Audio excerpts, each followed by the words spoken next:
Pinalambot mo muna yung buto-buto, tay. Oo. Parang kulang sa toyo. Eh, kung meron ka, dagdagan mo. Malapit na ako magkatoyo. Umuulan. Tama lang. Tama lang. Tinikman mo na? Aalat yan. Tinikman mo na? Umuulan na naman po sa amin.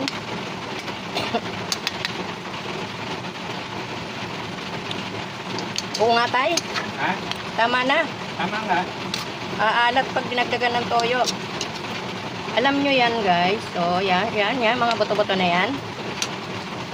Pag bumibili ng liempo, katipiran po ng mister ko, ng asawa ko, yan, tatanggalin niya yung mga buto.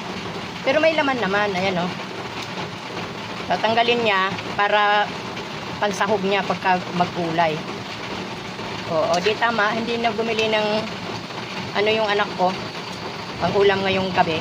Ito na ang aming ulam, diba? Tipid. Pag bumili naman ng ulam, yung 400 mo, halos di na magkasya. Isang ulam namin, buyag. Buyag pito kami. Kaya ganon. Hindi kasya yung, diba? Kayo guys, ano bang ginagawa nyo para makatipid? Makatipid, mapagkasya, yung pera. Yummy, yummy.